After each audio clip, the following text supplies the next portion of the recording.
milyen folyamatok zajlanak ma Európában és Magyarországon az egészségügy, a szociális ellátás, oktatás terén, és milyen módon érinti ezeket a folyamatokat a privatizáció. Amikor ebben a témába belekezdtünk, akkor nagyon fontos segítség volt, hogy az Európai Zöld Alapítvánnyal közösen több ország bevonásával készítettünk tanulmányt, hiszen kell egy helyzetértékelés arról, hogy hol is tartunk ezekben a kérdésekben, vajon az európaiak egyformán gondolkoznak, vagy másképpen, mik azok a kulcskérdések, amiket meg kell vizsgálnunk, hiszen a végső célt nem szabad elfelejtenünk, hogy a mindenki számára egyenlő esélyt adó, költséghatékony és magas szintű szolgáltatás a cél minden ilyen esetben, hogy ezt milyen módon érjük el, az állami szerepvállalás, a for és a non-profit szférának milyen közreműködésével, az már minden országnak a saját döntésén is múlik. A mostani beszélgetésünknek a résztvevői Aurélia Maréchal lesz, aki az Európai Zöld Alapítványnak az igazgatója, és akinek nagy szerepe volt, hogy ez a projekt eredményesen folyjon. Ugyanígy Frida Johnson a svéd Cogito alapítványtól kapcsolódik be, ő is koordinátori feladatot is ellátott, és nem utolsó sorban az összeurópai körképet, illetve a svéd tapasztalatokat fogja feleveníteni nekünk. És ugyanígy szeretnék majd Reyes Martinellel is beszélni, aki a spanyol tapasztalatokat fogja összefoglalni. I'm very happy to see people attending it and willing to find out about what we've discovered in the study. So, very happy because this is one of the first truly European project that we've been undertaking as a Green European Foundation since we started a few years ago.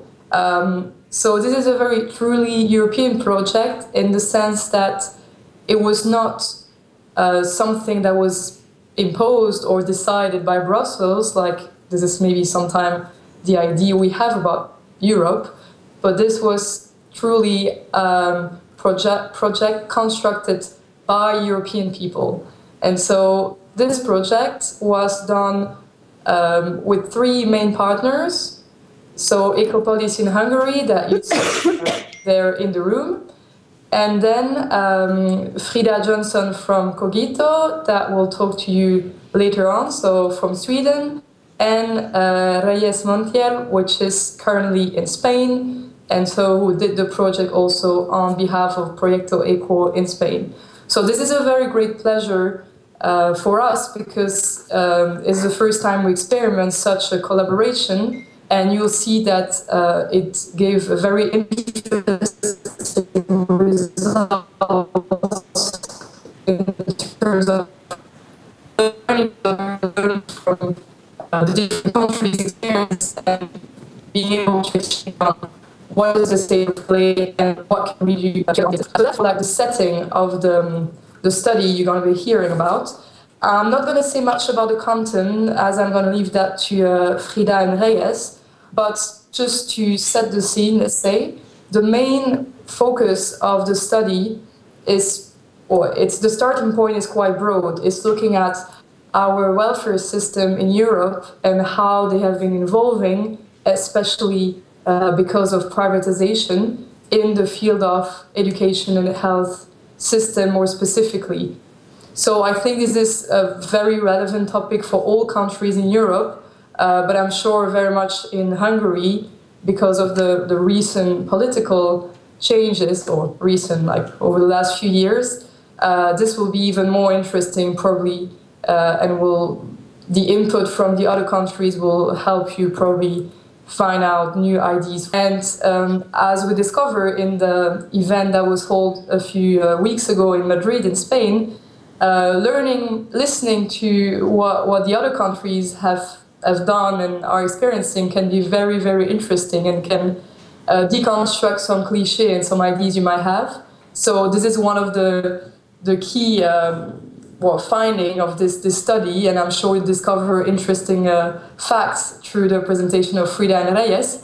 And I'm sure we'll continue on this project next year to try and go further than the explanation of what's happening in each country, to go towards creating a proper common green answer and proper green alternative to everything which is happening in our different countries in Europe. So I won't be longer than that, because on the content is definitely Frida and Reyes who've been working on the topic from much closer than I have. And I'm sure they will tell you loads of interesting stuff, I hope. And so I hope you can enjoy as well a fruitful debate from now on. And I'm looking forward to join you another time in person, probably next year, as this year is almost over. But so I'm sure we'll hear from each other, and I'll be very looking forward to hear back from your event, report, video, and written. And see you whenever you want in Brussels, of course. Thank you. Thank you, Arieli. I think it is a very important thing that after the stock taking, making this analysis together with these countries, we wouldn't stop this project, but the main objective is to make some recommendation to make a good mixture of the state-owned and foreign non-profit sector to fulfill a high-level service on these fields. So I hope and I'm sure that we will meet you in Budapest, so you are really welcome for the next one as well. And thank you for your contribution. And now I would like to give the floor to Frida, who will make a summary of the project and the outcome of it. Please, Frida. Thank you, Elspeth and Laszlo, for inviting me. I'm sorry also that I cannot participate in person, but hopefully it should work out by Skype instead. Does it work? Yes. Yes. Yes. So, Frida Jonsson, that's my name. I'm working at the Swedish Green think tank Cogito, and I have been a kind of project leader for this report together with GEF. So I was planning to talk briefly on some of the main findings of the report, but also about the situation in Sweden regarding privatization there and how the Green Party have responded to it. And just don't stop me if I talk too fast or if you can't understand or hear me clearly.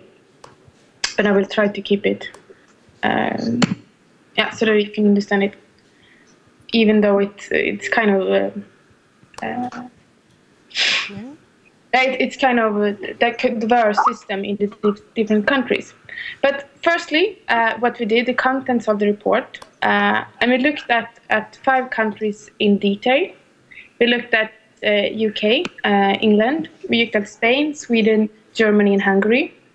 And there we looked at it more describing the situation there and the welfare system. But we also did a survey that was sent out to all the Green European parties.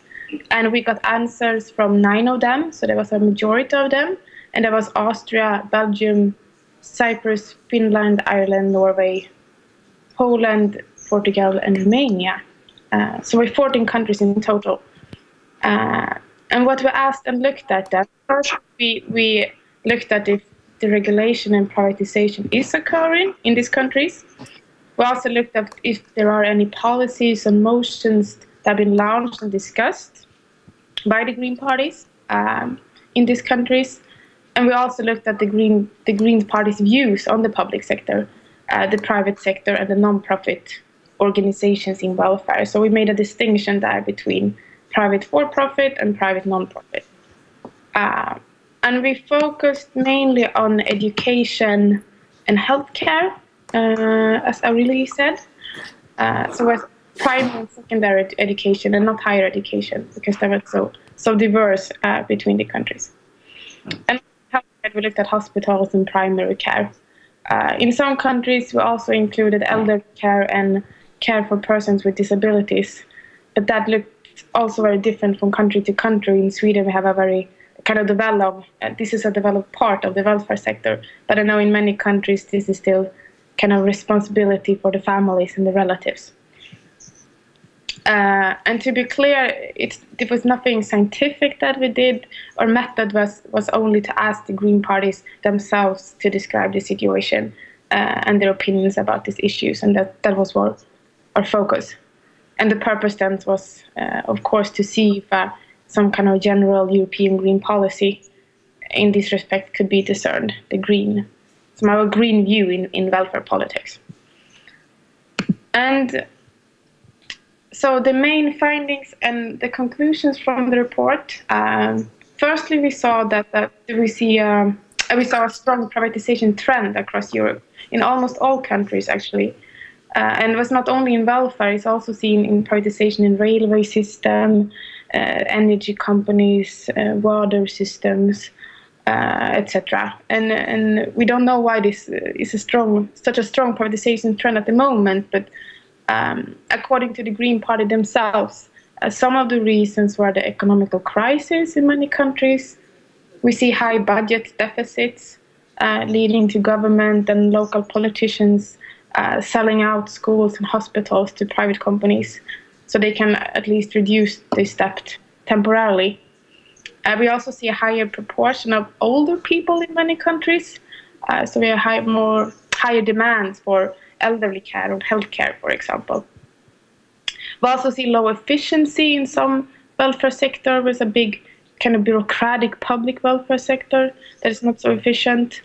Of course, we have strong economic interest of large corporations that wants to earn money in this sector, that driven this privatization trend.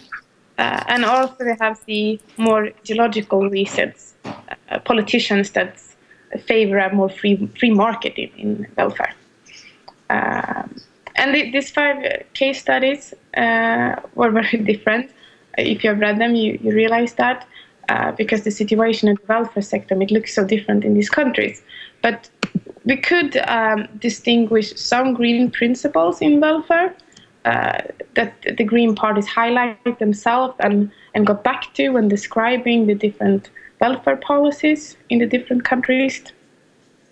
And I've divided them into 4 groups. So firstly, the Green parties, they say that they want an equal and just welfare system. It should be accessible to all. Education and care should be equal and accessible. It should be jointly funded by the public, so either by a tax-based system as we have in Sweden, or insurance-based system as I know they have in Germany and in many other countries, but it should be funded jointly by the public. And secondly, this doesn't mean that the Green parties like a big state with monopoly of welfare services. It seems more that the welfare sector should be decentralized with a strong influence from local society, from citizens, from civil society. So it should be democratic and open with transparency. And we see in many countries actually a criticism to state-managed schools. So it should be, the Green Party are proposing that they should be managed by local authorities with local solutions that therefore it gives the best possibility of transparency and influence from citizens if it's decentralized then. And thirdly, the Green Party also talk about self-determination, diversity, and freedom to choose. So there should be a diversity of operators, there should be schools with a certain educational approach or perspective. In Sweden we have Waldorf schools who are really popular. It should be possible to choose, but it should also be possible to have influence over the care and the education that you've chosen.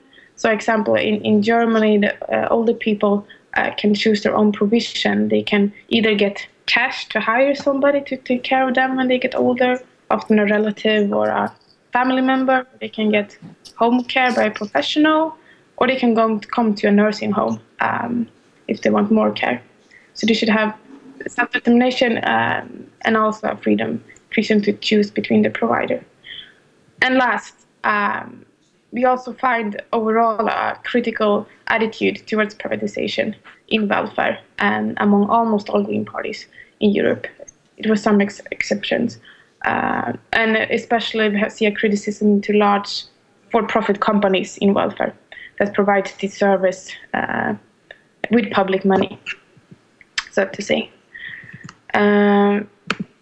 And so we could somewhat discern, if you could discern any green line in welfare politics, it's the Green parties are both critical to this large-scale privatization, but we also see criticism to this state with a monopoly of welfare services. So the Green line is something beyond this, the liberals' idea of a free market with large companies in welfare, but also this something beyond this socialist idea of a state that best provides the welfare services. So I summarized it in the report that the Green parties want a well-developed, jointly funded welfare system, which is available to everyone, but also a diversity of providers and specializations with good possibility for influence, participation, and freedom to choose. And so we conclude from this that we see a support of a third sector or a mixed model or middle way in welfare. And that's also the thing that we are referring to in the title of the report. And so we see a kind of a strong call for local community, civil society, small entrepreneurs, non-profit foundation, and that they should take a more active part in welfare activities. And these are also the proposals from many Green parties in Europe, supporting cooperatives, parent-run school, community interest companies, initiatives, for example. And in Germany, the Greens want more local government, local administration when it comes to welfare, and also diversity of actors. They like the public actors as well, but they also want a diversity of other small providers, if possible. And in Sweden, they are proposing now investment funds for non-profit organizations. And they want to support parent-run school, cooperatives in welfare, and so on. And this, of course, as I said before, it varies between the countries. So in some countries where the public sector is not perhaps that well developed, I know you will have the race in Spain later, but in some countries they call for an urge for a stronger public sector that can provide this equal welfare for all. And the non-profit actors could be perhaps a complement, but the welfare sector is not that developed in these countries, and it's perhaps even decreasing. So they have another battle there. And in other countries, we see the state have a monopoly. I know in Romania, also in Hungary, perhaps the private operators are not allowed at all. There is a strong call for any private operator to get welfare at all, perhaps. And there are also in some countries, the third sector is kind of dominated by a religious organization. And that is not, I know the Catholic Church is a large provider of schools in many countries, in the Mediterranean countries, and that have been really criticized by the Green parties for their inappropriate values when it comes to gender and freedom and equality, example. And then also in some countries, the third sector is already very well developed. In Germany, Netherlands, England, there is a huge provider of welfare. And in other countries, it's still very small and do not get any government support at all at the moment. So it also looks different. You can see that also in the proposals from the Green Party. So I was going to give some examples from Sweden now. Perhaps you understand me better if you heard the more practical parts. And Sweden is interesting because you have undergone a kind of radical shift from being one of the few countries in the West with a welfare system that is almost entirely publicly managed and financed. And the last 10 to 15 years, we see that private providers have entered the welfare sector. So now Sweden has one of the most unregulated welfare sectors, where private schools and hospitals are dominating the private sector, and they also are able to earn unrestricted money from the publicly financed welfare system. It is still publicly financed. So the Swedish welfare model has some characteristics. It's publicly funded and it's accessible to all citizens. We see also a growing competition between public-private, both for profit-driven and non-profit providers. And this right to choose a provider, to choose which school you want to go to, nursing home, choosing the personal assistance, for example, has gained large importance in the last couple of years. And if you go 10 and 20 years back in time, it was not possible to choose which school. You have to go to the closest one. But nowadays you can choose almost any provider in the welfare sector. And the private sector share is between 10 to 20%. And the private equity firms dominate the private market nowadays.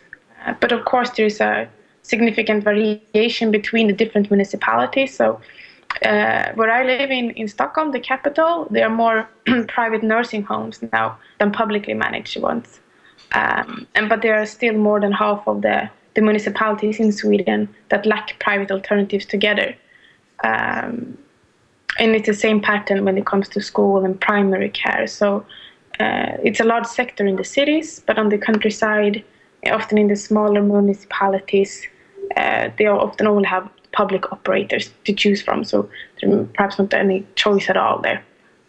So the privatization boom is mainly in the big cities.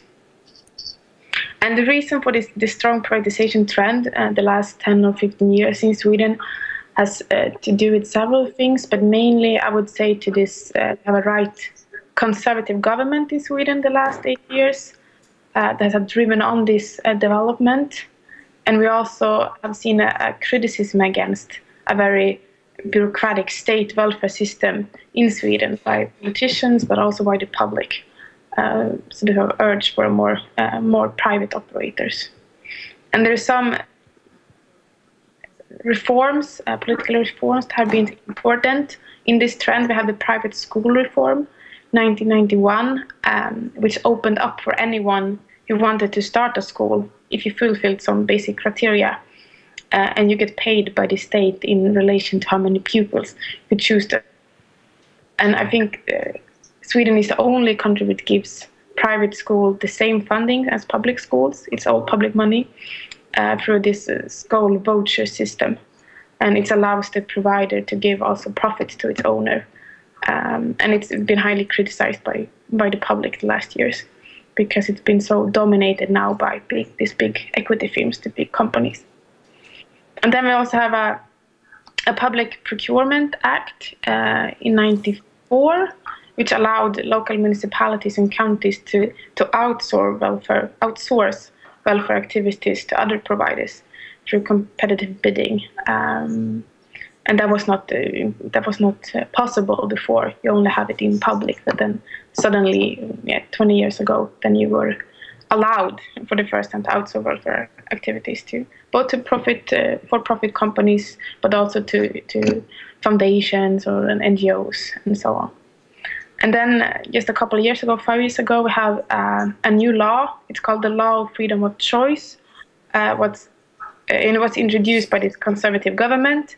And this law entails freedom of establishment for any providers that lives up to the standards set by the municipality. So, for example, if a private company wants to start a nursing home, the municipality, the local politicians, they can't say no to that establishment if they meet the quality, the standards.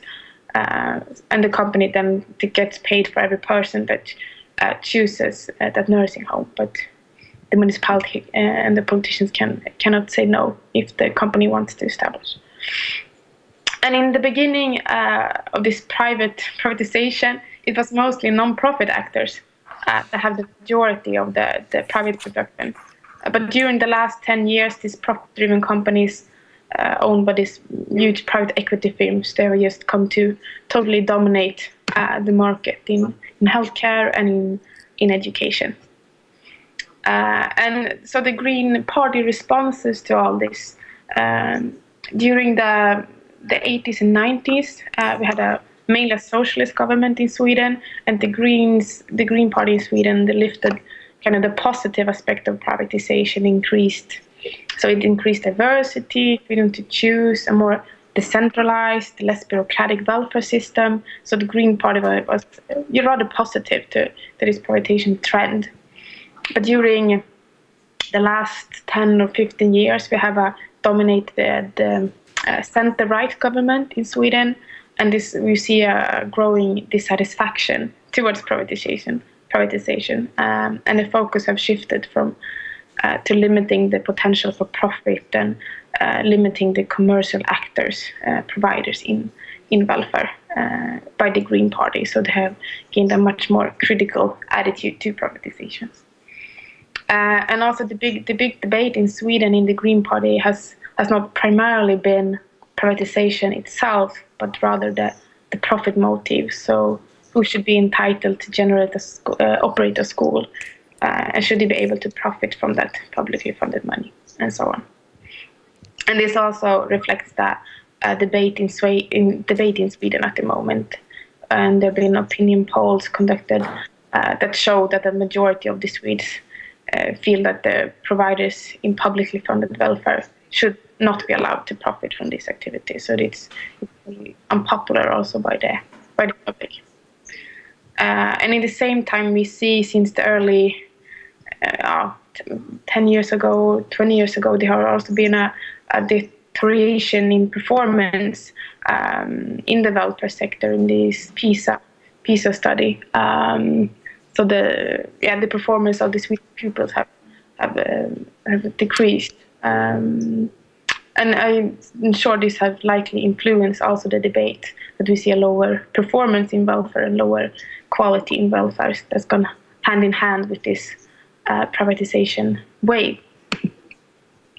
And so to conclude, the Swedish Green view have varied according to the changes in society, from a more positive view, proposing more private operators, and now to a more negative view on private actors and privatization, especially the last couple of years. And the Green Party in Sweden now proposes more regulations, so they want the profits must be reinvested in the welfare activities.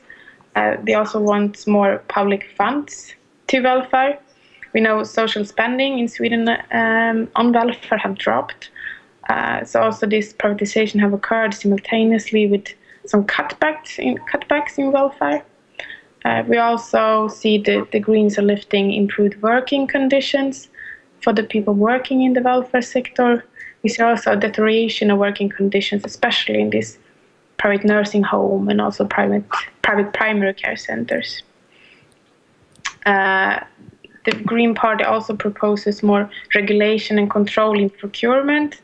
So they want to direct the procurement towards non-profit actors, directed towards higher quality, for example, not the lowest price that have been most common historically. And today it's not possible to exclude the profit-making companies in procurement. But I think these are about to change now. And the Green Party also proposes some investments fund for non-profit welfare organizations. So we see that smaller non-profit actors can have a harder time to get bank loan, for example, or get investments for larger companies than larger companies. And the Green proposes this, then a big state investments fund for NGOs or for smaller social entrepreneurs that want to start services in welfare. And there are also many challenges now ahead for the Greens in Sweden. We have a big debate on how we can regulate the private market in the best way. Also, how can we finance the welfare in future? I know there's a big debate in many other countries about that. And how can we support the third sector? It's not that developed in Sweden. How can we support local initiatives in welfare, and so on? And we have a kind of turbulent political situation in Sweden at the moment. We have this a red-green government since just a few months, but they are in the majority. So we have this right-wing populist xenophobic party, the Sweden Democrats, and they're having a pivotal position, but no side, either the red-green side or this liberal conservative bloc wants to cooperate with them, but still either side doesn't have majority in the parliament. So we have had a budget. The budget of the opposition party was voted through parliament just last week with the help of the Sweden Democrats. So now we have an extra election coming up in Sweden in the late of March. So there's a big turbulent situation. The welfare services and privatization has been in the front line actually in the debate, and we were hoping to see major changes now, but now everything is just stopped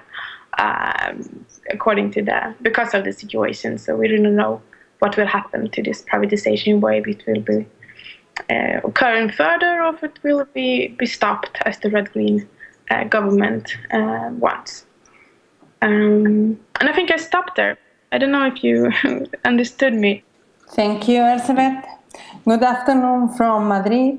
First of all, I would like the Ökopolisz Foundation the kind invitation. I am going to explain the Spanish case study in this interesting project about the position of the European Greens with regard to privatization of public education and welfare state services.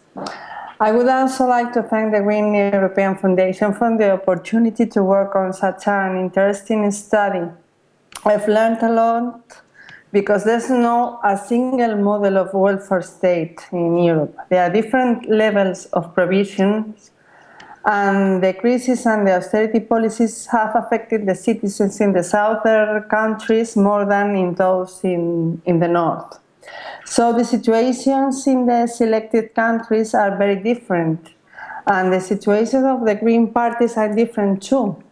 We have two Green parties in Spain. ICB in Catalonia has more than 2 decades of history, and ECO on national level is only 4 years old.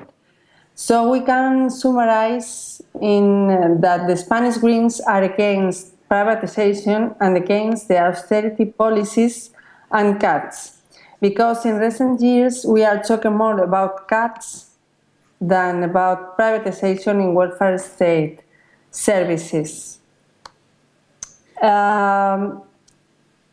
In Spain, there have been different laws in education, in healthcare, and in welfare services, but the model has been the same since 1988. There are public services directly managed by public administration. There are not-profit organizations managing public services. There are profit-making companies managing public services, and there are private services. The model has remained intact over the years. There have been various governments, conservatives or socialists, as well as an important process of decentralization in which the regional and local governments are responsible for the social issues such as education, healthcare, or social services. Regardless of the political orientation of the government or the administration level, the system is the same: publicly funded services and public and private provision.